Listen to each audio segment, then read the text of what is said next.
favorite philosophy podcast brought to you by a bunch of unqualified philosophy people, more or less.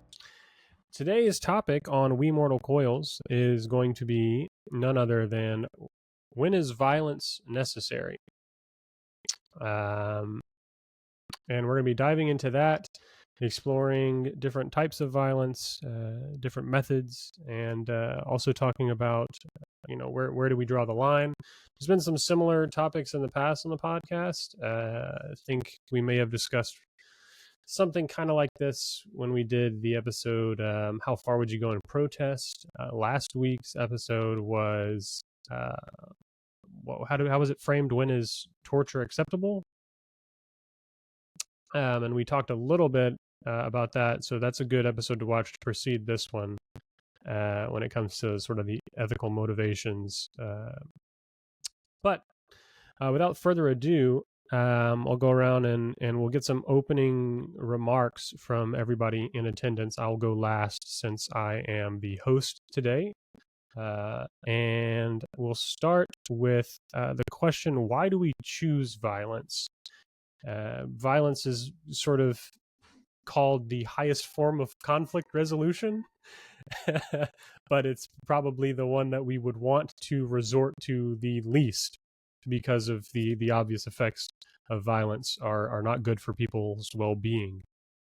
But what brings us to that point? Why, when faced with a situation, do we choose violence? And I'll start with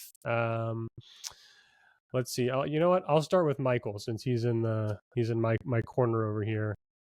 Sure. I have a couple of thoughts here. So my model of violence is, like you said, it's the highest. I would call it the lowest form of conflict resolution because the way I shape it is that I build all conflict resolution on top of it. I'm a fan of the phrase "where words fail, fists prevail." Because it's kind of a truism. We tend to use violence when everything else has like kind of not worked. Or there. On the individual scale, we tend to use violence when emotive forces are too great for reason to intervene. Cool. I like that. I drew a little pyramid as you were saying that, and I put like violence at the bottom of the pyramid, and then I like stacked little things like like words and actions and like law and different things on top of it. So when you say stuff like the state has a monopoly on violence, I think of that as like, yeah, it does. Violence is a coercion method, but then there are other types of coercion that are more subtle. And right. It's a coarse grain to fine grain kind of transition, right? This gradient. Right, and I think that's where we'll get into more of that direct and indirect here in a little bit, especially when it comes to like the state or actors within society that control different facets of power or resources and things like that. That could be viewed as akin to that sort of structure, maybe. The one idea I do want to make sure gets put out early so that it's floating in people's heads is a dichotomy of physical violence and social violence. Right. I think social violence is actually quite slept on, but it is very potent and very real. Right on. Let's go to Trevor next because I've got Stefan over here like typing in the notes of our recording software. A bunch of good stuff. Cool. Well, hello again. Episode this is 53, I think. Yeah. Good morning, good afternoon, good night, whenever you decide to listen to this. If you do, glad you made it this far. 4 minutes and 28 seconds, more or less. So violence. So Michael, you started with this whole point about like it's the very base of the pyramid, and I think you're right. I do. Well, thank you. But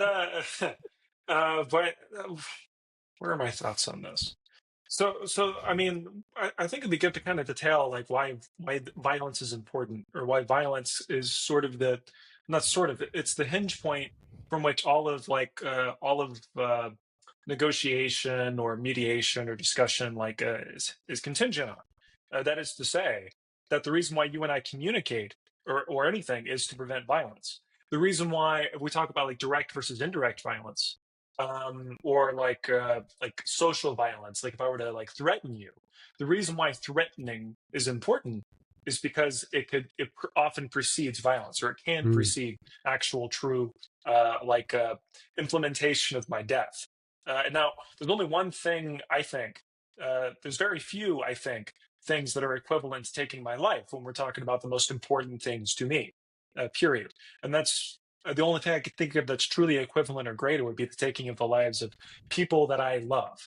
And so I think all of it balances down finally to just direct implementation of homicide or killing via violence, or the affliction of extreme pain and duress upon me, uh, uh, with the eventual intent perhaps to kill me.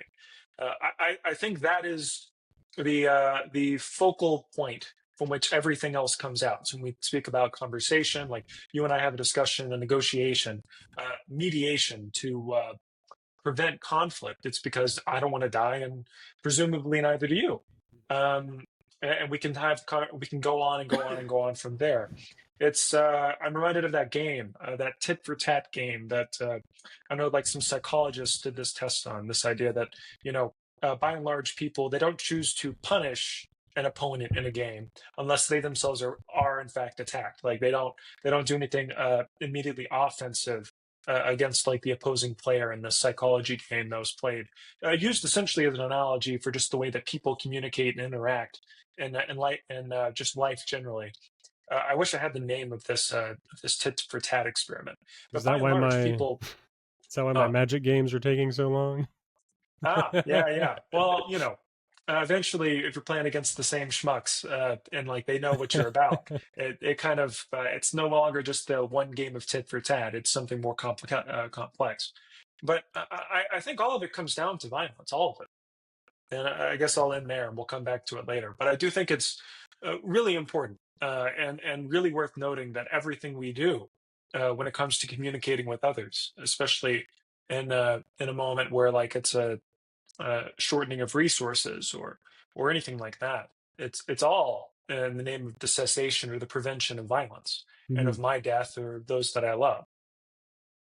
Right on. Stefan, are you good? I don't know if you were trying to hold off the mic or I know we got some internet issues on Stefan's end here. But I know we've done a little thing in the past when he hasn't been feeling well and kind of read out the points on the side.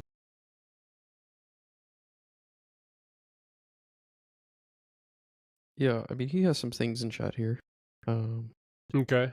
Yeah, yeah. So it looks like let's do this first one here because we're gonna be hitting this direct versus indirect here in a second. Um, so he's got this first message: violence is a means to an end, and violence seems to be a final effort to subdue one will to another, from predation fighting in nature to human conflict. And it doesn't have to end in death, as in nature it often doesn't, in display acts or predators failing the hunt. Right. It doesn't always end in violence, just like I was literally watching some of this the other day. Like birds doing their little like mating dances or whatever and things like that, and or animals in the wild will sometimes they don't necessarily fight each other to the death for a partner, but they do engage in acts of violence a lot in order to I don't know, make a display of strength. I'm not really a evolutionary biologist or anything like that, but yeah. So we'll keep it chugging along here, and dive into sort of defining this a little bit more. I think a lot of people will sort of understand intuitively why we choose violence. But I want to do like Michael said earlier and bring in some points early on and talk about direct versus indirect violence. I think what most people think of whenever we talk about just violence is physical violence. Like whether it's war or criminal acts that are physical crimes, like it could be like an armed robbery or battery or something of that nature, assault. Um, but there's more that I want to encompass in this, because you, in my view, can absolutely um, pursue violence as a means to an end because of indirect action. And what I mean is, like, if, like Trevor said, if you are acted upon, you may choose violence as a reaction, as then you have no choice now but to also be violent. If somebody approaches you in the street with a knife and intends to harm you, then perhaps the only choice you have, if you can't run and get away, is to defend yourself, and typically that involves exerting violence on the assailant. But I don't think all acts of initial violence, or aggressive or aggressory, like being pushed on by someone else, I don't think all acts of that kind of violence are direct or physical. And an example that I would point to would be, say you're on an island with a dozen people, and one person, let's say you all shipwrecked there, and one person woke up before everybody else, and the other 11 people are on the beach, still passed out, washed up ashore. And the first person goes and collects all the food and resources on the island and puts them in a little box. And, they're on top of the tallest mountain on the island, and they're sitting up there, and they've got everything. And so everybody else wakes up on the island and they have no access to any of these resources. And so I think there's an argument to be made that the withholding of those resources from the other remaining people could be seen as an act of indirect violence, because without those resources, those people will die.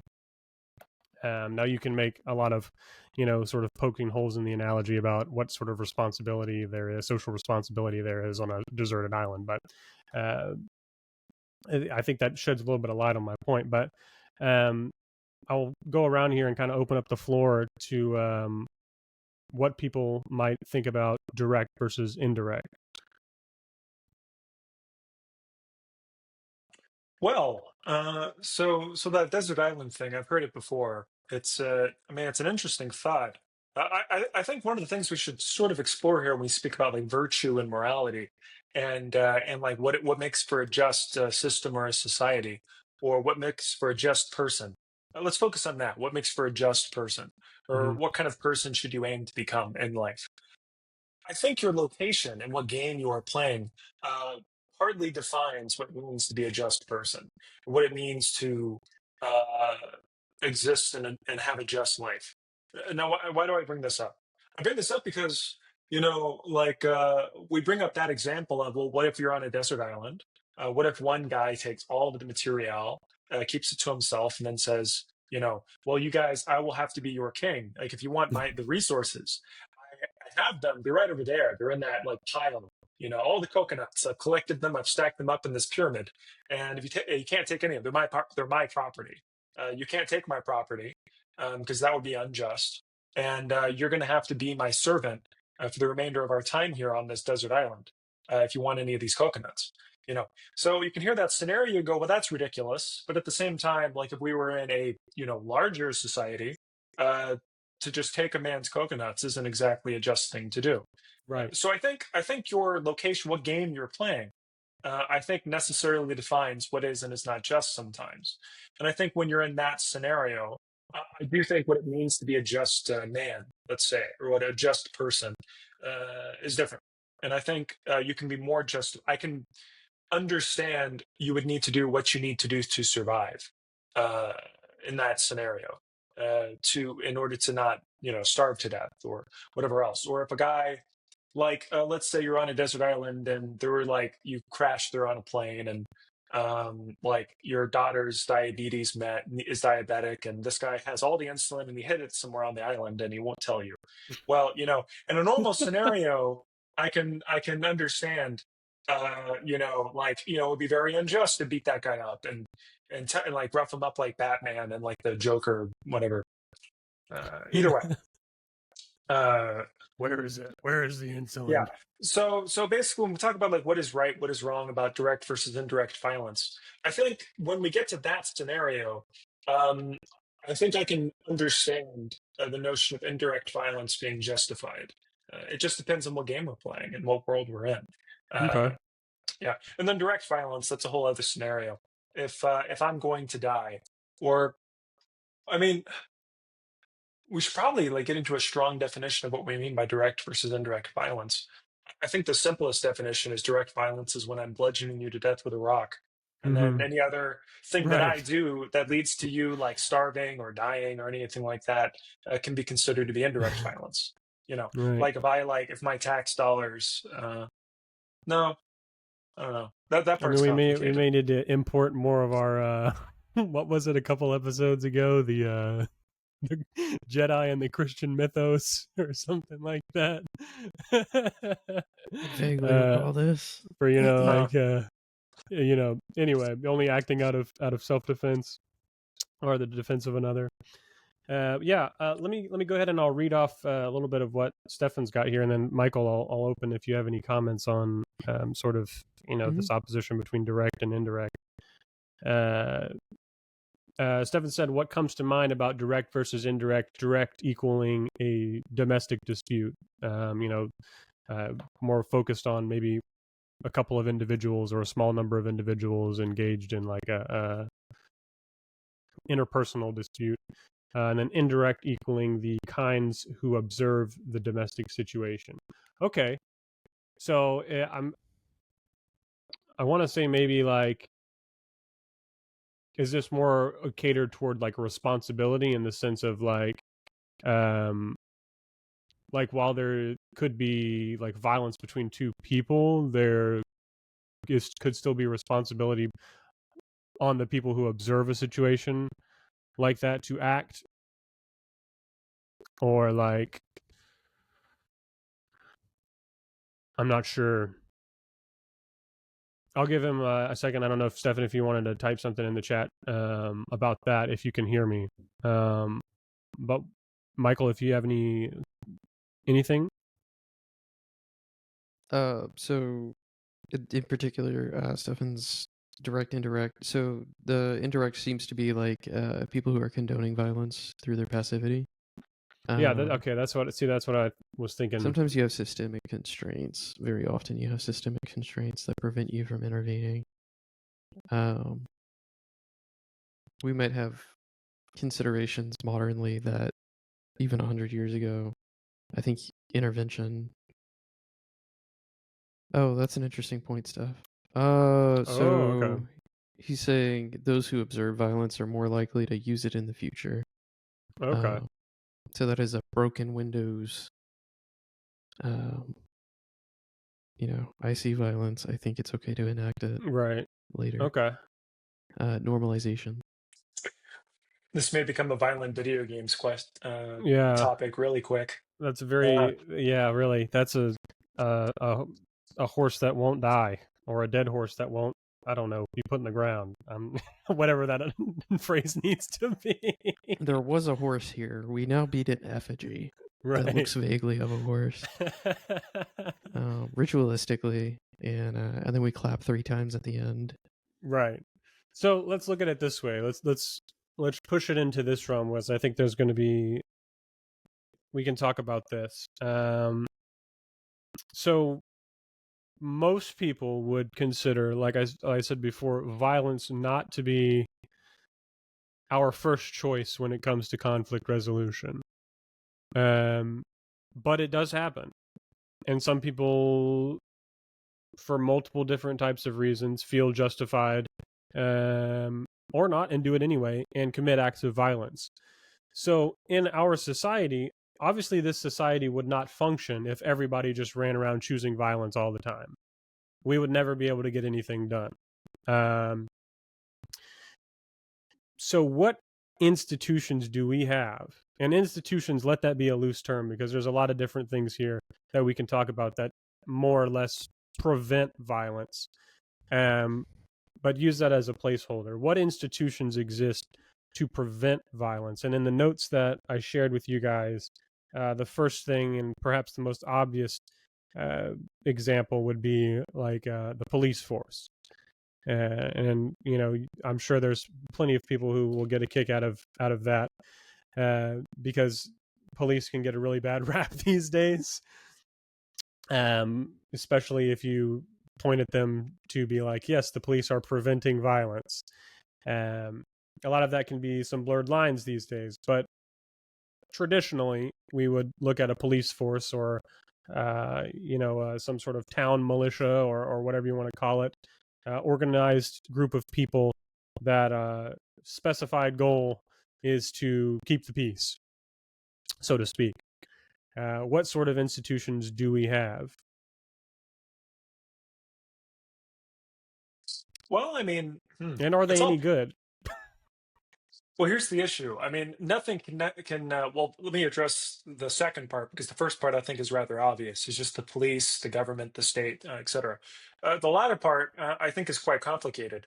It both is and it isn't, and it always it's always this way. So whenever you have an example of like the police, let's say, I think no matter what, there's going to be at least some cases of negligence or failure on their part in order to properly uh, enact justice. Mm-hmm. It exists for many. It has to exist, I think, for us to actually have a functional society and a state, because there are going to be sociopaths and psychopaths among us, and also, nobody likes blood feuds, and those tend to happen if there's an insufficient amount of justice within the system at large.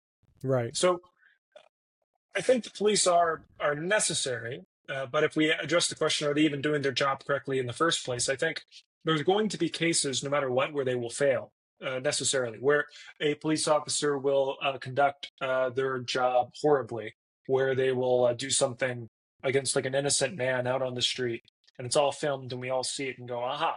The Right. police system is rigged. It's jacked up." And I think obviously that is so in cases across the country. Well, at the same time, there are also others that are doing what they can, and doing what they can well. So I think no matter what, you won't be able to escape evidence of both things, and it's a little bit difficult for us to make such large, grandiose decisions as to whether or not our police system at large is doing its job effectively. Um, Hmm. I'll freeze I there. I don't. want to hear. Oh, I don't want to get too caught up in the specifics of the police system unless you really want to dig into that. Well, yeah, I will say where I would push this, and this is kind of cheating a little bit and going into the next question, but I just thought about, you know, when we talk about sort of historic failure by the police department of, sort of the ambiguous police of the entire country, and we look at the latter part of the 20th century, uh, where we had movements that were directly countered to the police. And then there was an entire sort of culture uh, opposed to the police as an entity. And there's even, a slogan these days with the defund the police thing, where people are like, we should just have far less police presence, period. They shouldn't even be responding to things like house calls or you shouldn't have to call the police just because you are looking for some sort of random service that doesn't have to do with their real function or something like that. But like I look at it through the lens of, say, like the Black Panther Party. This is a group of people who arguably thought that violence was necessary against the police, whose stated goal was to prevent violence. And so this is something that I'm looking at, and this is one example of many that I look at that fueled the question for the episode: is at what point does somebody go, I don't think we have any other option. I don't see any legal recourse working to resolve these issues of police brutality and like a disproportionate action against African American people, and we are being targeted by government institutions, the FBI. So we're going on the offensive, and there are some, I would even say, examples of not violence. Like I remember reading an article about a community it was like one of the first, if I'm not butchering this, it was one of the first towns in this state or region of the state that was like a haven for African American people. Not long after, I want to say, after either slavery was eradicated, quote unquote, or further down into the civil rights. It was basically one of the first places that this was a predominantly black community, and then this sort of new era rise of white nationalism is coming up to the forefront again, and all of this. Well, these people started basically patrolling their neighborhoods with rifles and making a display of basically force. And they reported on this interview and this article about how people they feel safer because they're parading around with basically this threat of violence, more or less, or threat of retaliatory violence if you act upon us, and that they've seen activity go down because of this. And while that's just one example that I know by no means want to stand upon, I'm just saying is like there's clearly throughout history points in which people have said, I don't think we have any other option than to choose violence, just in this country. Is there something other than You better the check police? chat. Yeah. Let me go in here. Stefan said earlier, police are linked by the hip to the realm of ideas. We have decided that groups are better and that they must obey a code of ethics which must exist in our heads. But can the police do a good job if they are employed by a system that accepts violence towards some groups of people and not others? And that is a really good point. And that's kind of directly associated with what I was just saying is the system good? Is the institution good? And now I understand what Trevor is saying, and that it's somewhat difficult to quantitatively assess the overall. I want to slightly pull back on that. Like, I realized I was wrong. I think in the grand scheme of things on that assessment, I want to say like you can use statistics, you can run Sure. analyses and see like the degree to which. Well, first off, you can say like what is like declaratively like a racist institution and what it needs to get to in order to be that thing, and then you can try to see if it reaches and attains such a aim. More so, like I was speaking more towards intuition. For example, like so it's hard for you to intuit going onto like social media and like see one example of like a police officer, like three police officers helping like a homeless black guy up and taking care of him and getting him somewhere. It's hard to look at that and just intuit, oh well, the police are great, they're taking care of our local communities, and they're perfect, they're really nice across the country, they're doing great. Just by looking at examples like that, it's hard to intuit the state of the system at large, and that goes in every direction, as well as violence, I can't breathe, and etc. It's really hard to intuit the state of the country, or the state of the police, or the state of those which control violence overall. Like it's really difficult to understand and intuit it on that level, but you can analyze it in terms of gathering and running social sciences, running statistics on the increase or decrease of violence. Like, for example, you can run statistics and see how often police officers choose to use lethal violence compared to non-lethal violence based on what ethnicity it is that whatever person they're sent out to. That you can investigate these things in some detail and start to pull out of it useful information. I was just trying to earlier get at like, on an intuitive level, it's very complicated and difficult to just go, well, it's all bad or it's all good or something. You can also pick that apart a little bit. I mean, if you are seeing a video of something occurring, if it's something that is like physical violence, the people who are being filmed almost certainly did not plan to do that. Versus the helping someone out, that can generally just be considered as like a PR move. So one of these, the negative actions are usually typically not planned, and when they're filmed, it's because it's happening and it's real. Versus you cannot necessarily trust that the good acts are not simply a staged PR move. Mhm. It's true, but I think that's becoming less true over time these days, only because there's so much video cameras on the police being worn by the police at all times. So the ability to net and catch all sorts of information, I think, becomes easier. So even that, I do believe you're correct. Like it's just the PR possibility is its own net of information that's coming in that you don't see on the opposite side. I just want to bring attention to the channel of information that we're receiving every day is only widening every day. So, like you can see huge amounts of information on both sides, both positive and negative toward the police all the time now, thanks to just how everything is recorded. Mhm. Here's Uh, something that. Oh, go ahead, Michael. what about institutions that are not the police? Yeah, Uh, this is what I I want to actually say. want to just completely drop out of the criminal justice system loop entirely. I didn't even want to go to courts here. Right. Well, and I do want to cut Public the schools.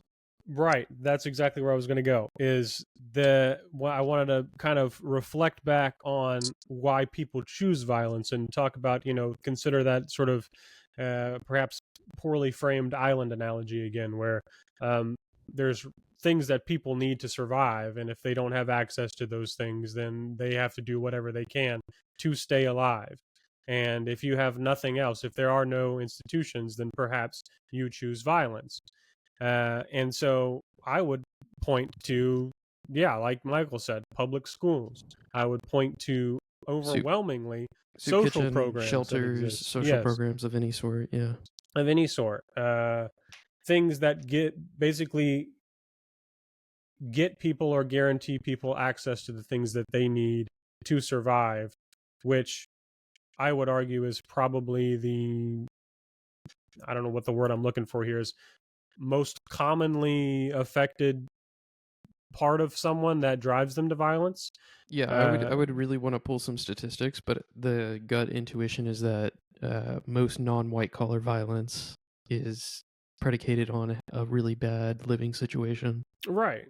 Like if Where your base needs are not met, if like you're you're robbing saying. somebody because you need food and you commit an act of violence, you were doing that because you needed to eat. Um, People commit acts of violence all the time that are not predicated necessarily upon their direct need for survival. But there are also, I believe, many cases of violence that are directly associated with somebody needs something or have been caught in a situation where they were using something that they needed in order to basically stay alive.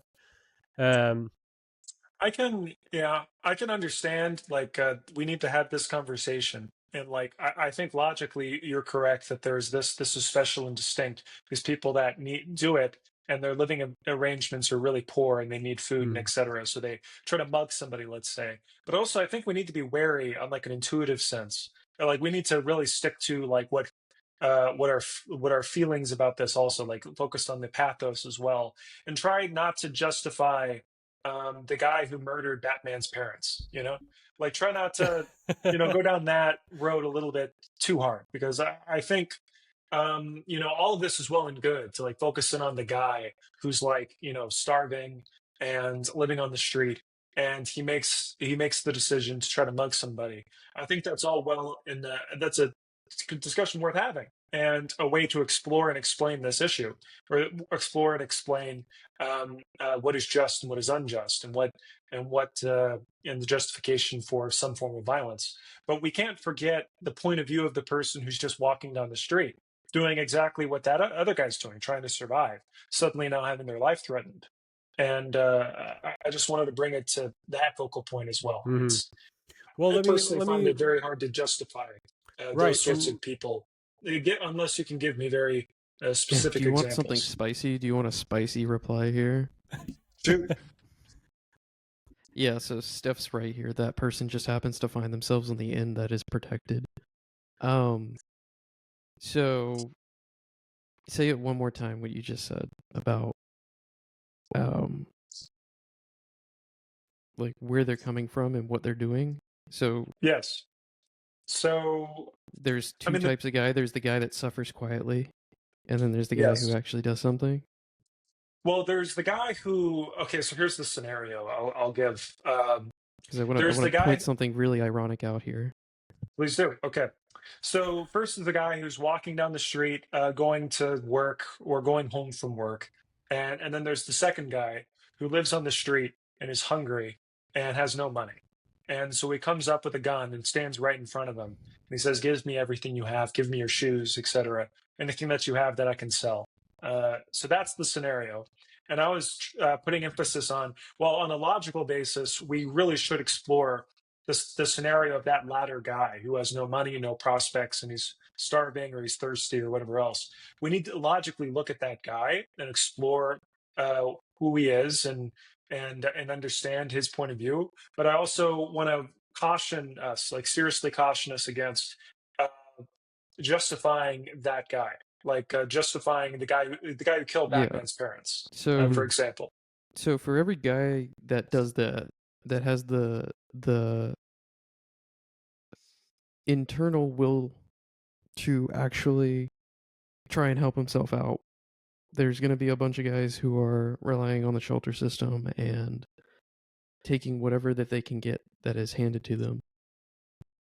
Now, the spicy part about this is he's the guy who is robbing the other man is exhibiting pretty direct will to power. So he's actually, instead of taking what can just be handed to him, what can just be freely given, what can be freely taken, he's enacting violence and attempting to better himself in the world. In a different way than, say, I don't know, a landlord slum lording over 100 families in a building. But both of them are doing something that exploits others in order to better themselves. It's just one of these gets a little bit of a pass because he's generating economic value, and the other one doesn't. Right. Well, first, let's take this as far as it goes. I don't think it's a little bit of a pass. I think they're on completely opposite sides of the street. I think the slumlord, what he's doing is, in our current system, perfectly legal, and he gets away with it every day. He's just a professional debt collector or professional money collector. And then the latter guy gets punished with the full penalty of the law if he is caught, and he spends however many Right. years in prison, Right. depending. So I think we should take this and stretch it as far as it goes, because I think it goes Certainly. much further than just that small thing. But even then, I think Why we need does to the focus criminal here on. justice system exist? Why does the police force exist? It's not for justice. Oh, I It tell is people this all for the time to Well, here's protect the the thing. status it is quo. for Oh, what is it well, for? here's To protect the property and property There we rights of go. people. That is an open secret. That is not conspiracy. That is direct historical fact. That is the only reason those systems really exist. That really didn't hit me until I finished reading the Rousseau book while I was in San Francisco. What's it called? What's his most popular book thingy? The one where he's talking about law and statecraft and all that. Where he basically his whole point was basically that the government just exists to mete out property rights and define what is and isn't legal to do with property rights. And so, of course, the police just exist as the arm of the state to enforce how they've meted out the property rights. well, Was I think that. Rousseau? Yeah, keep going. Give me a minute. I can't Keep believe I going. can't remember what that book's called. Well, really briefly, I want to say, well, first off, you're absolutely right. So I think there are two different facets of this conversation that I think would be really interesting if we just tie the knot and bring them together really quickly. So what y'all just said, and I believe you're largely correct, is that the state or the police operate in order to keep the status quo, keep the organs running, as it presently is, for those who have power against those who do not. So that's one thing. The other thing I want to bring into the system here is this whole notion of what is just and its separation away from how did we word it earlier? Really briefly, can someone else please continue? I want to trace this thought This in is the not right to way. say that the criminal justice system does not mete out justice. It does not mean that does not coincide Oh, with it. Yes. So what I wanted to say about this is, like, we explored really briefly, like, ACAB. Well, we didn't explore that specifically, but ACAB, All Cops Are Bastards, or Black Panther, which I think both of them come from the Bay Area. But we could also talk about, like, the what do they call it? The something angels, the guardian angels who protected New York City when the gang violence related to the mafia and just got really, really bad in New York City. I think all of these are part of the same fundamental thing, and that's vigilantism. And the notion, and I think this is really important, and one thing I think we should tie the knot on, and what I think slightly perturbs or slightly alters the way that we're looking at the way that the police and the state function, is that when the police and the state fail, when they fail to meet those quotas of protecting the people, you do actually have the people do something about it. Like the third group in the assembly. In the old French sense, the civilians, the common people, do eventually, when they notice and they realize that the state doesn't operate in a just manner, at least not sufficiently so, they start producing their own organs in order to actually implement some form of justice. Because we can explore this a little bit, because we explored it earlier, like this difference in what is just and what is unjust, and in some scenarios, what is in our codexes and what is in our laws, if implemented to a T, is not actually justice. Like, you're going to see that all throughout the system overall. Absolutely true. And it happens every day where unjust things happen within the treatises of our justice system, all the time, all the time, all the time. But I think it's worth noting here is that the system operates and its organs function in order to keep the status quo. However, if the status quo is vicious and corrosive, I mean, I almost want to speak about accelerationism in a sense. It'll cause, it'll cause its nature to become more and more macabre and more awful. That people, common people as a whole, will have to start forming their own bubbles, or their own groupings of justice, and their own groupings of power and implementation of power. So that's why you have groups like the Black Panther Party appear in Oakland and other places around this area, or the Guardian Angels when the police were just utterly failing. I think back in the 80s, just utterly failing to protect New York City. You eventually do have almost like a defense mechanism instead of an organism. If the organism can be thought of as that city or that society or that place, will eventually start coming together and start forming some sort of defense, like white blood cells. So I want to say, like, you're absolutely right that the state police force operates in order to keep the organs going. But I don't want to say that that means it's totally unjust, or that it operates irrespective of justice. It does operate irrespective of justice, but only in its own peril. And there's a reason why countries and republics collapse in on themselves. Every country, I mean, I want to see if you'll disagree with me here, but I don't think any country will live forever. And I think one of the things that's going to be historically explored about our time period, which would be very similar to the Gilded Age of also of the United States during the time period of, like, I believe, Theodore Roosevelt and all of the rest, is like this exploration of what happens when the system becomes so vicious that the common people feel a need to start forming their own notions of power, irrespective of the state at large. Because if you don't allow the safety release valve of justice within the system as a whole, the system will destroy itself, because it no longer serves the purpose for humanity. That's what destroys countries.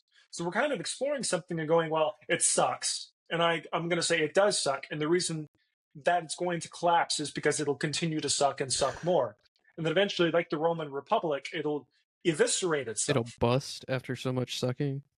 Yes. Sorry. And I mean, the Republic will collapse. Sure. And you will see either an the Republic is transforming into an oligarchical regime. And the oligarchical regime will get replaced by a dictatorship eventually, if we're not careful. So I think Eventually. Well, this is what it's I. not Well, always this is a going to great be segue. unjust. Not to Yeah. lead into it, but eventually, my friend, it is already here. Yeah, well, that's what I was going to say. Is that now? This is a great point to bring this up and kind of sneak into the next question. If democracy fails, that's basically all of the rest. If democracy, if whoever you vote for in any time leads to no discernible improvement in your life or the life of your loved ones, if your life is only getting worse every year, no matter who you vote for, then the system will, like, people will no longer believe in this system, but will still express power in some way. And so they will start implementing things like vigilantism and Right. and all of the rest. Right. And I think that's what I think that'll be one of the key questions that will be of the 21st century, like what the time period that we're living in right now. Like, I think How do that's going you to be a really how important how did the motif. Romans appease the populace? Oh, well, it's a hard question to answer. So, in the time of the Roman There's a very Republic, common phrase, but uh, I'm interested in your diatribe.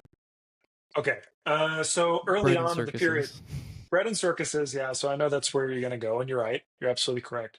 But it depends on the time period. So the early Roman Republic, very often, whenever the patrician class, so the patricians and the plebeians, separated there. Whenever the patricians wanted to do something, they would like want to lead the plebeian armies to go do something, or the plebeians wanted to do something like they wanted to change like the bread dole or anything like that, which I could get into if you or anyone else is interested. The commoners, the plebeians, would just go sit on the hills outside of Rome and not leave until the patricians like acquiesced to them, and that's how they. That's kind of the symbolage of how the plebeians got away, got political power.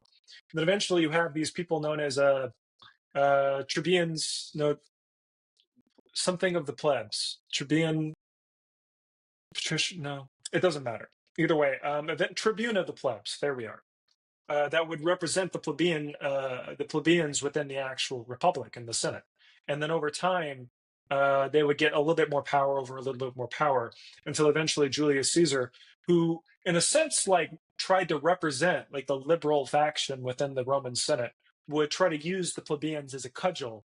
He was essentially a populist to destroy the conservative faction in the Senate.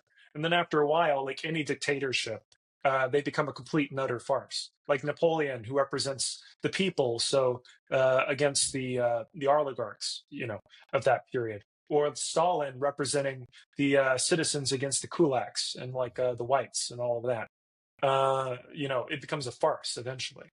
But basically, the plebeians eventually would express themselves in the only way that they could via a hammer by one Right. singular person that they felt could impact some positive change. Like they fully admitted that they were coming with a lot of negatives, where I'm sure they were fully aware of what terrible things would come awry, just like with Napoleon, just like with someone else I won't get into. Uh, um, I think, nevertheless, like they needed change. They needed it right now. It was getting really bad, and that was the move, making a loose, uh, giving power to a Maccabee, a hammer, to just make immediate change. Mhm. Hmm. Let's look at this. And just for the audience, we did lose Stefan. The internet connection was just too poor for us to keep him on here. But his last message was, "But you would kill Batman's parents if you were starving. It's not justification; it's acknowledgement." And while I do want to kind of move on from this into the next question, we did sort of preempt a little bit of this, and the next question is, what options do we have when those institutions fail? And this includes police, justice system, legal, edicts, whatever you want to call them. And by the way, that book was The Social Contract by Jean-Jacques Rousseau. So talking about like Rome and things like that, some people might argue that today in the United States our institutions have been failing, especially recently, but perhaps slowly getting worse and worse over time, and that it's not serving the people anymore. And by the people, I mean what people think when they say the people, which is the common man, because there's certainly, in my view, a class of people that exists in the United States that are served by the system, such as perhaps Michael might agree, the landlord, or any number of people who are business owners or people who generate a profit basically off of what I would say is the exploitation of a very, very large number of people. Or I don't know, fucking Nestle, for example, just to throw somebody out there to kick on. basically buying up a bunch of a resource or creating a monopoly on a resource. We've typically in history looked at monopolies as a bad thing, and we have sought at different times to both protect and attack monopolies. Trevor, you're a big fan of Teddy Roosevelt, who was like, I'm going to take my big ass stick and whack these guys. But I wrote down a couple of things here by what options do we have when those institutions fail. And I wrote some that anybody should be able to associate with, which is the American Revolutionary War and the American Civil War. The first one, the American Revolutionary War,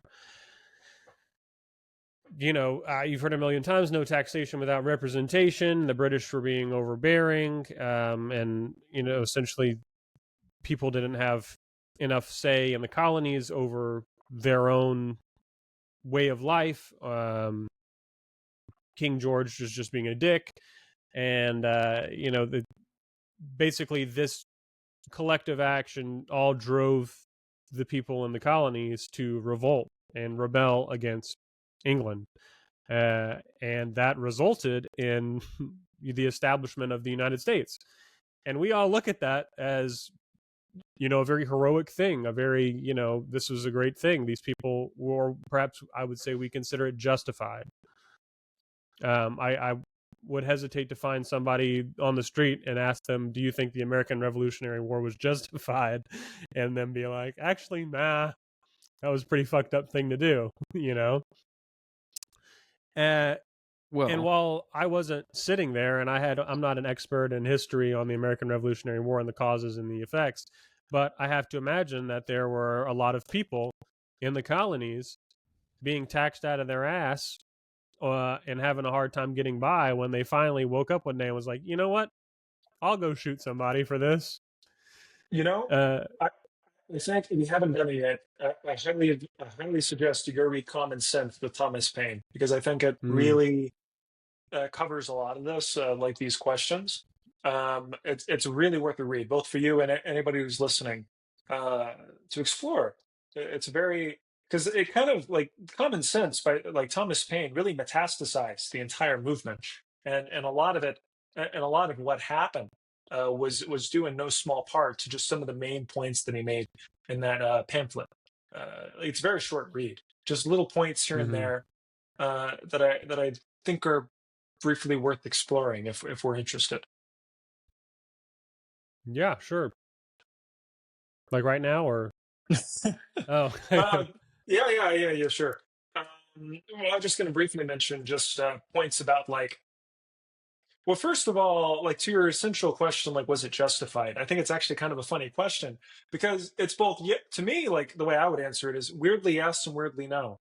I think it was justified according to like one of the main points in Common Sense that no matter what, like this country, like this area, these colonies are going to eventually secede. Like everybody around here knows. Like all of these colonists looking at each other know that it's really weird that all of our government is essentially taken care of by an island, like only like half our size on the opposite side of the ocean. So that like everyone kind of admits that eventually one day this needs to happen. So why not now? So that point. But like whatever on the happened opposite, to the American collective consciousness? it was in the water, Yeah. There was something going on. Yeah. Damn it, But Nestle. oh no. But on the opposite side of the street, from the point of view of the English at that time period, you could also really understand if you just look at it in terms of like the fiscal situation. This is right after the French and Indian War. And the whole point of the war was to like what is now modern day Pittsburgh was like right there in like the Midwest, I think near Ohio. I'm terrible with that part of the map, but essentially William Pitt with the British led this large battle against the French and the Indians, and I believe and won and died, I believe, in the battle. No, don't misquote me or don't ignore that last statement. But there was a large battle, and that's why it's called Pittsburgh. Anyway, all that land eventually fought for, highly expensive, this war, the French and Indian War. It was almost a world war in its scale for the time period. And the English had felt at the end of it that the American colonists ought to pay something. and began bringing in taxes of some sort. Now, the English had felt justified in doing so because a lot of the taxes that the Americans were paying were already being paid by the English. Like the average English citizen was already paying most of the taxes that were first brought in, like the tax on tea and the rest. Now, I'm not trying to justify it because I think at the end of the day, the main points made in common sense were 100% valid. And I think at the end of the day, Thomas Paine was right. That if there is going to be a time where, us being connected to this thing will no longer make sense. And if we're going to leave, if we're going to secede, we should do it now instead of leaving it for our children to fight it out later. Why not now? But anyway, it's an interesting. Oh man, that'd be a good campaign slogan. Why not now? Yeah. Join me as I form my new political party called the Civic Democratic Party. In the dead corpse of the old Democratic Party, and right. Talk the about time a is dead now. horse. The Iron Fist strike is right in front of us. Talk about an effigy of a dead horse.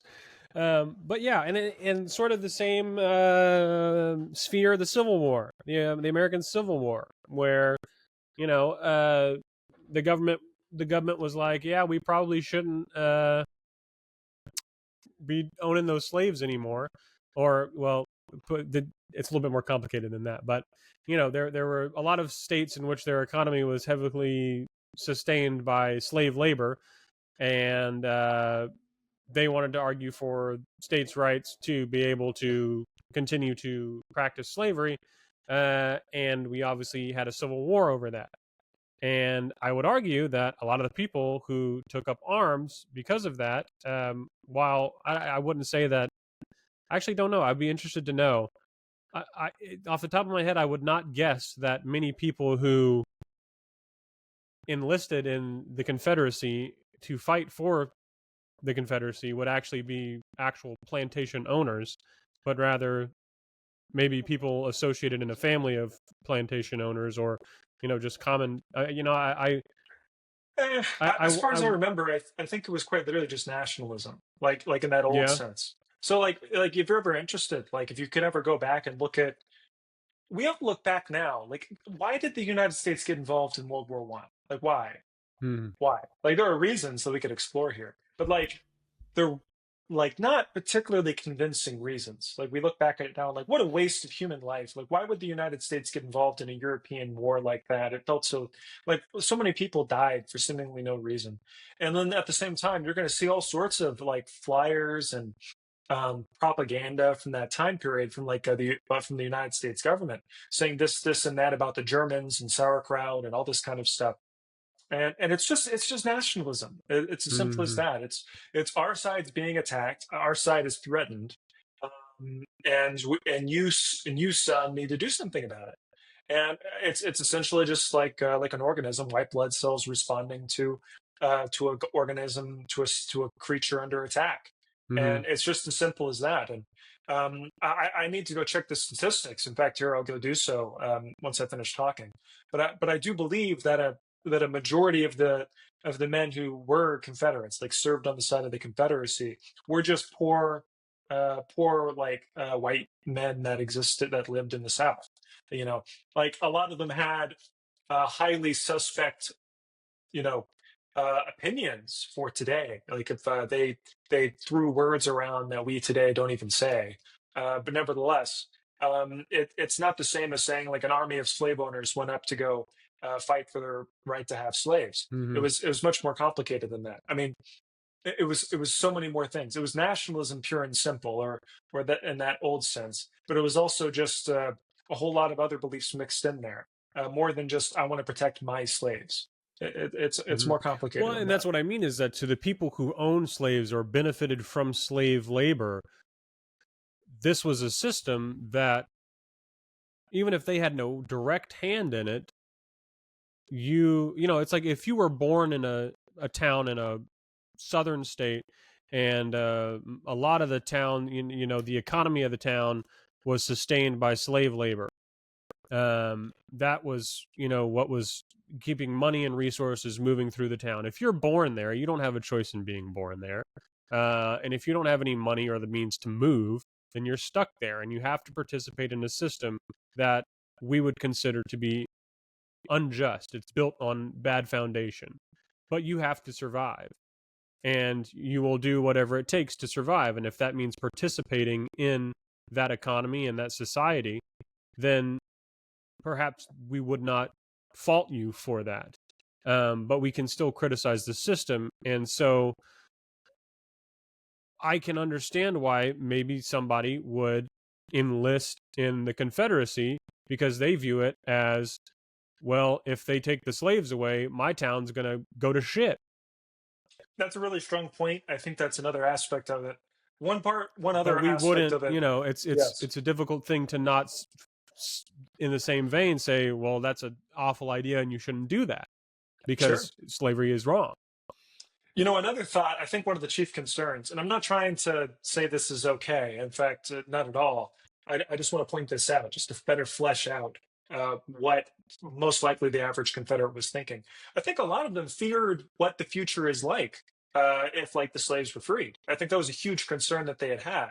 I think Thomas Jefferson literally said, we really have a tiger by the tail here.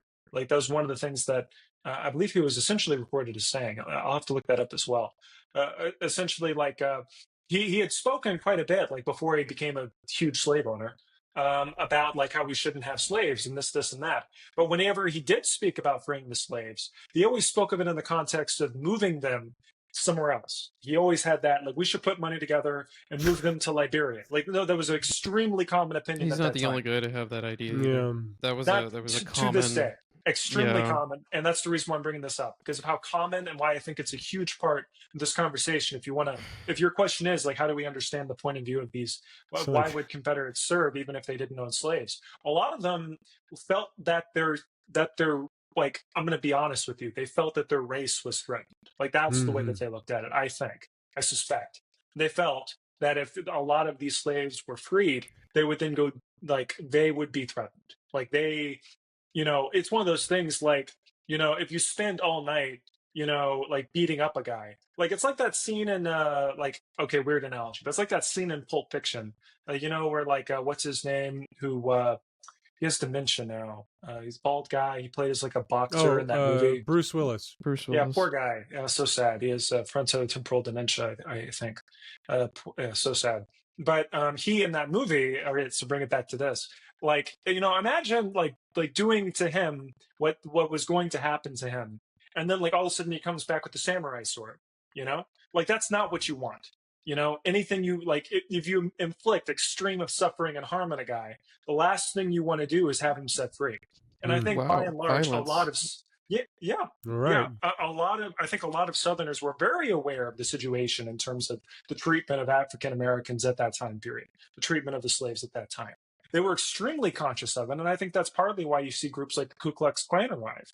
They thought that by inflicting continuous violence, they could keep the status quo because they feared violence. They feared that they would get what I'm going to be honest, they feared they would get what they deserved, and they wanted to do anything to prevent that from happening. Mm-hmm. And I think that was one of the main through lines why so many non-slave owners would join up, combined with just base nationalism.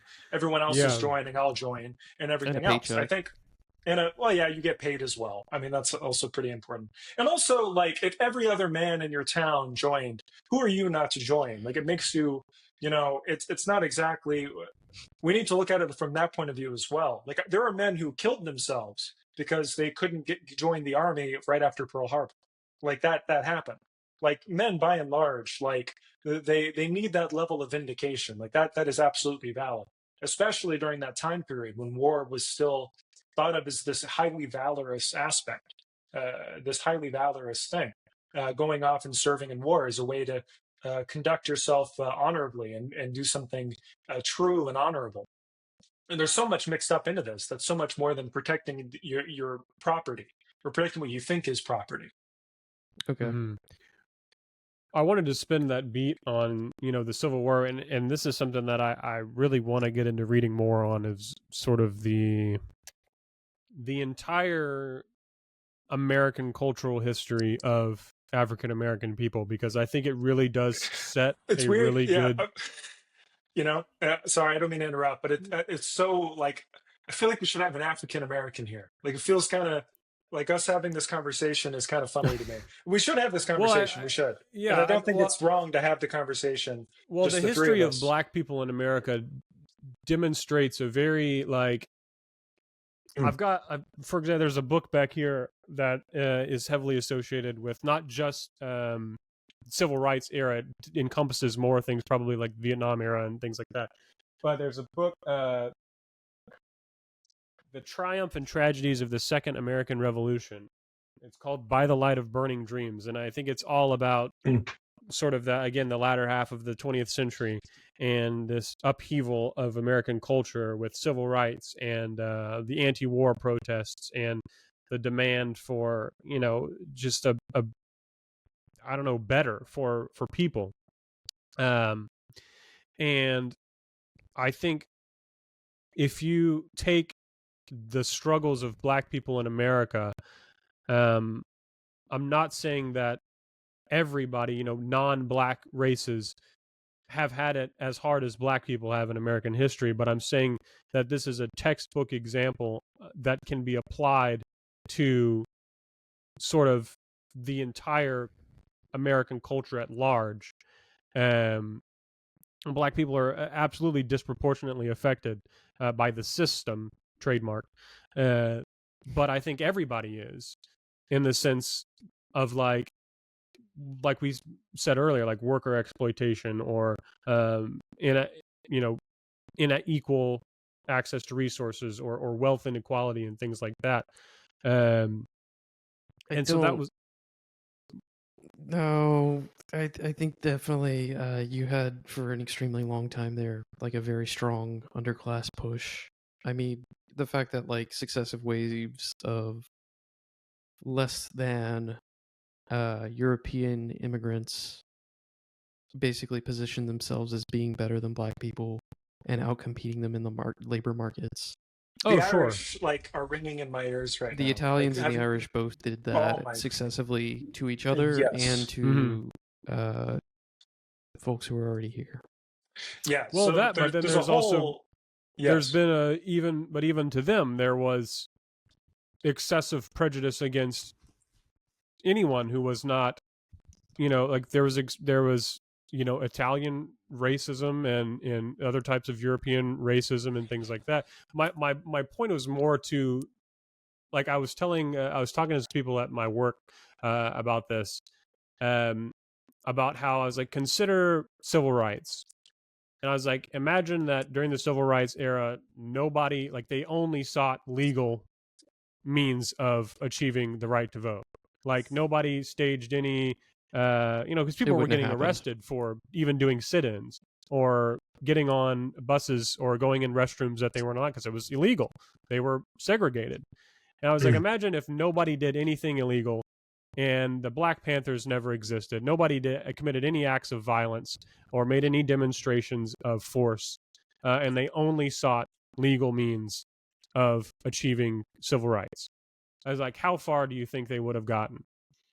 And Not at all. Not at all. I've Yeah. yet to find anybody who would be like, well, they probably could have done it. No. Yeah. So Because I think you're it's yeah. yeah. This is a really good expression of your bullet point here, which is can choosing violence in Right, the absence of and that's well-functioning what I'm institutions be justified. Yeah. slipping into here because Well, not necessarily all violence. So the things you just excluded just now, Bray, isn't just violence; it's also non-violence. Sure. Like imagining like Gandhi and like the or Martin Luther King, like what he did. I mean, every form of protest. It sounded like you were excluding there. Uh, I think the short answer is that by excluding all of those things, of course, nothing would change. Of course, we would end up in the same situation we were in then. I think you have to express like your will to power, like as Michael just had brought up earlier in the episode.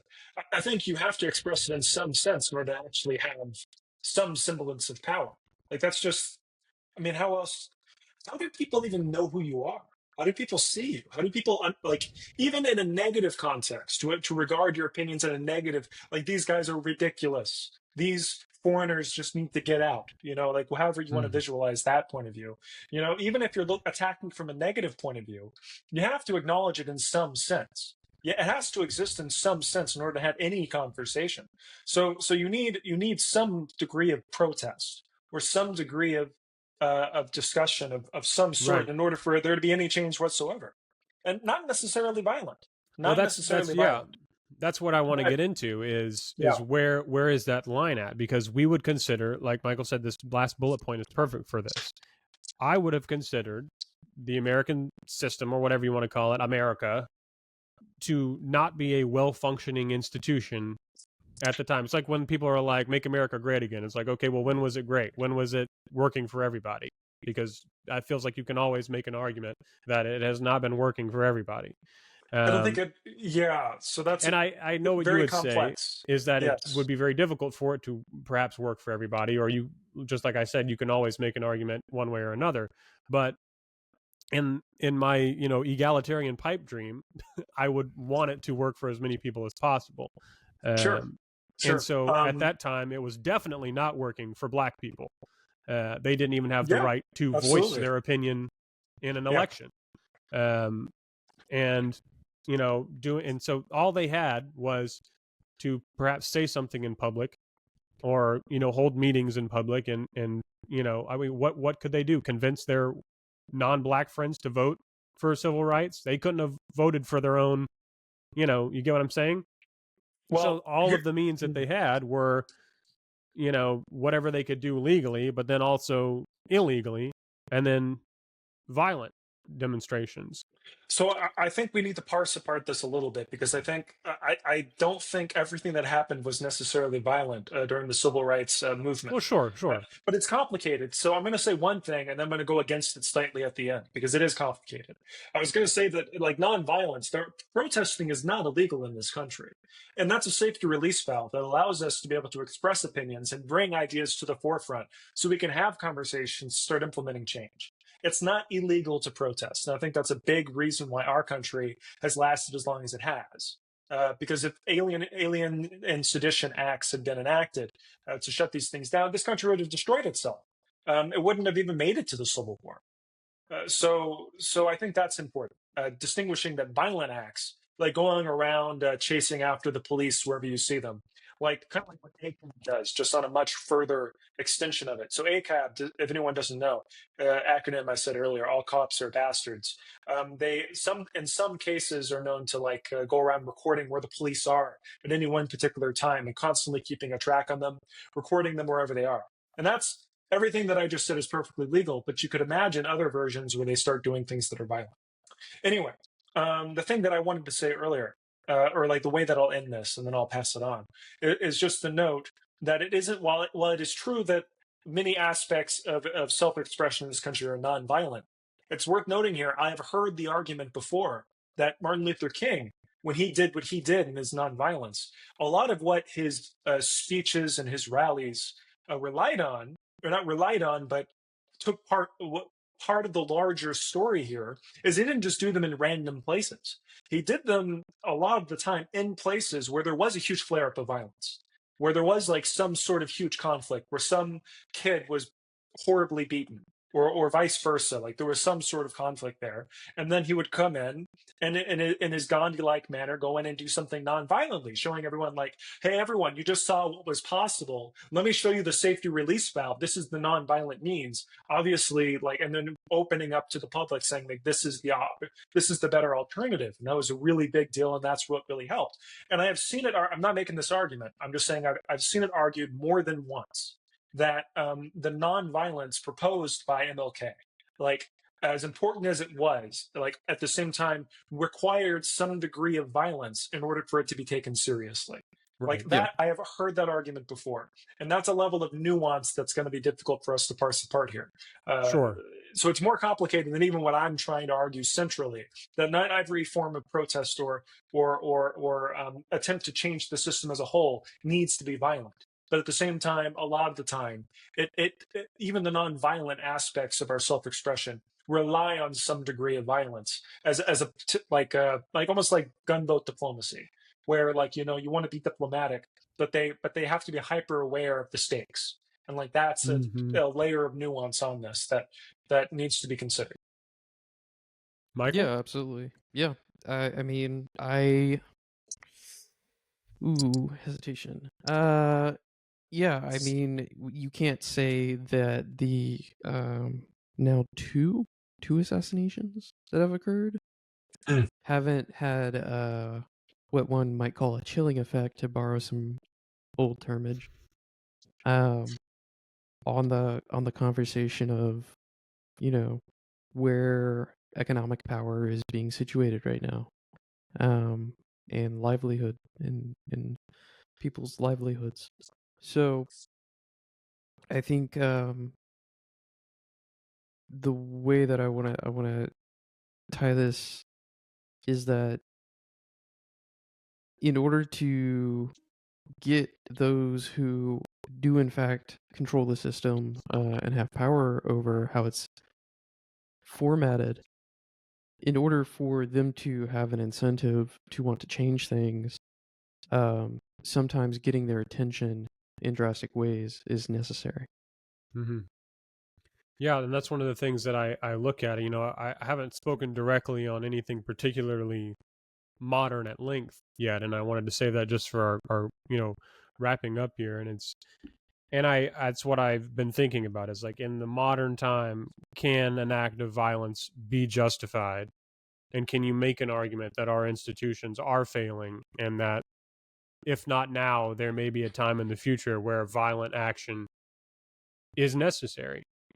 Um, I I constantly think about the public reaction to the United Healthcare CEO's assassination. Like, Mm. dude was just shot in broad daylight, and they got a guy that they are pinning it on.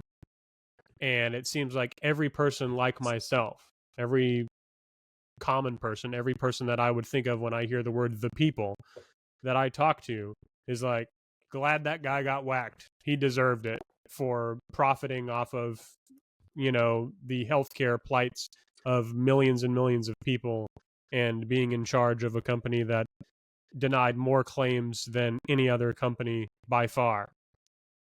And it feels like a genuine cry from people that something in the healthcare industry has got to change. And for some people, something in the entire American system has got to change at large. The concept of, these people sitting at the top profiting off of the needs of everyday people. And what it looks like to me is, it's almost exactly like the example from earlier. It's like, Brian Thompson, if that was his name, was Batman's parents, and he got whacked in the middle of the street. And some people look at that and they go, "This is completely unjustified. This is plain and clear murder, and this guy should, go to prison for the rest of his life or be executed by the state for this, tit for tat, whatever you want to call it." But then a lot of people go, "Well, even if directly killing this guy doesn't provide you the resources that you need or anything, like that, it's not like he got killed and suddenly a bunch of people's healthcare claims got approved," which actually may have happened. I do know that there was a lot of, stuff that happened in the wake of that, whether it was, shifts in PR or things like that. But while there may not have been any direct consequences of that, it was felt by people. And so that's just what I'm wondering is, at what point, when you squeeze hard enough, do the people have to explode? And can it ever be justified? It feels like the answer is already there, but we're very wary about what we apply that to. And historical So, examples, we seem to be a little bit more lenient because we have hindsight. But perhaps, so yeah. yeah. So I don't mean to interrupt if you No, wanted to no, no. Go finish your ahead. thought. I'm So I we're wanted to wrapping say, up. So I got you. So in that case, I'll end with this point, and then I'll pass it off to Bray or Michael, whoever wants to conclude next. But I think there are three different things that are live and active here that I think are not all the same thing. And I think once we note that, I think we'll be able to attack this problem, or like the listener will be able to understand this problem a little bit better. I think. First off, I think these three things are all separate, distinct, clean, different things. What is just versus what is unjust. What is legal versus what is not legal. Those two things are not the same thing. Just and Mm-hmm. unjust, legal or not legal, and what is necessary or unnecessary in order to have the state or the country or the republic or whatever it is, whatever to keep the organism to continue functioning. So these are clean different things. So what is just and unjust? For example, the conversation of, you know. So the killing of the United Healthcare guy, that's kind of a discussion in itself because I don't know enough about it. And I need to know to what degree is this guy villainous, let's say. And whether or Mm-hmm. not I can even say he had Well, can we whether or use not a such an different action was example then, just. perhaps, or even Yeah, more of a tame example, or sure, sure. say I don't know. You're starving. There's no actually you have no money. Or even if you did have money, you can't afford food. Let's say you're having trouble affording food. You've been cutting back on food, perhaps, to be able to keep a roof over your head, or to keep the water running, or something else that you You're need. a French man in Right, pre-revolution France, and you steal a loaf of bread right. All You right, there steal you a go. loaf for of your bread. starving child. All right, Les Miserables, or however you pronounce that. We'll go with that. So, yes. So that's perfect analogy And there. for So the what effort is of attempting to feed a starving child, you're sentenced to, I think, like 3 years. Was it 3 years? Something like that? 3 years something of ridiculous? And not the to mention, gulag. there's a shit ton of bread, Not to Hmm. mention there's a shit ton of bread. It's France. Yeah. Well, either way. and only a So few guys have all the bread, and they're selling it at exorbitant prices that continue to increase sure, while yeah. the no. There's a reason why I said the Gilded Age and the early mid 21st century have so many things in common. That's one of them. So what is just versus unjust? You can explore there. Like it would be just to take this bread in the service of protecting this child or saving this child's life for now. That versus what is legal versus illegal. Those two things do not always line up. In fact, they often enough do not. So there's that. And then we have to speak of what is necessary in order to keep the state functioning at large. So it can be argued that while like Black Panther Party existing in the Bay Area and across the country in the time period that it did, uh, uh, when it was especially prevalent, while it wasn't legal and in some instances was just, in some instances unjust, given the circumstance.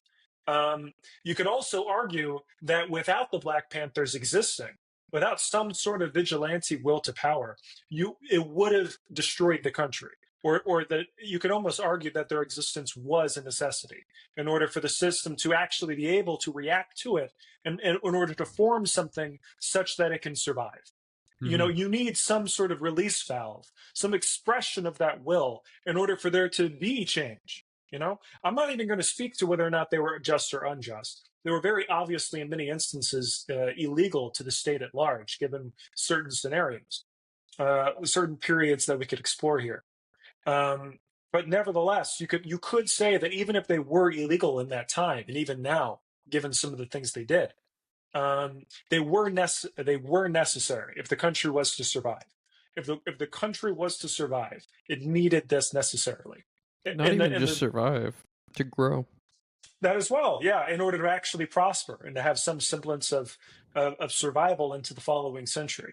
Mhm. So I think these are three different things. These are things we should always have in mind whenever we approach these things. So you look at a situation: is it legal? Is it illegal? Is it just or is it unjust? And as a system overall, is it necessary? Without it, would we be destroyed, or would we the rest? And It's very important to unfortunately, take we these things into can, consideration. The necessity yeah. argument is very interesting because in most cases, much like culture, the government is a continual discussion and dialectic within itself. Mm-hmm. And so you kind of have to have this base model of, well, if it's not improving, it is unimproving. It is atrophying in some way. It doesn't just sit there. Mm-hmm. There's People justify their jobs. whenever. Whatever. Oh, of course, of course. I always, and then this, I'll end. This only a sentence, and then I'm finished talking, and I'll close out for my part. I always like to look at kings, emperors, and potentially presidents as either in the question of that binary: are they an ascendant king, or are they a declining king, or a deteriorating kingship? Just those two things. So Marcus Aurelius is an ascendant position. Commodus Right. is in a descending position, and this isn't even Nero's about or Nero. That's a yes. Nero's definitely descendant. Yeah. Oh, yeah. So that's a very easy binary to look at there to Yeah. understand. And it's not even to help illustrate this a little bit further. It's not even that they're a bad king. It's that they exist in an environment where they're in a state of decline. So like there are Calvin plenty Coolidge. of. Oh yeah, exactly. Mm. Or there are many different Eastern Roman emperors, like Byzantine emperors, who were there and present during the 3 or so centuries before it would eventually collapse to the Ottoman Turks, like that period. There are several of them who were really quite good, but were nevertheless deteriorating or descending kingships, descending leaders. So I think that's a binary worth exploring in relation to your point there. And with that, I will. That is the way I'll end this episode. I've talked too much anyway. So, Michael, please. Sometimes violence is necessary. That's all I get. Sure. And I think I it's think it's it's particularly justified important sometimes that even. when you find yourself in a position of leadership, whether you are in an improving or declining time, and perhaps especially in a declining time, that the actions that you take are, the only thing that you can do are looked upon by everyone. And that's the most important thing that you can do is consider how your actions affect people. If you're in a leadership position, particularly in a declining time, when the institutions are failing and everything is crumbling around you, and you are a leader, or you are someone with power, or you are someone with resources, how you behave basically determines your entire character and is how you are seen by everyone else or the people.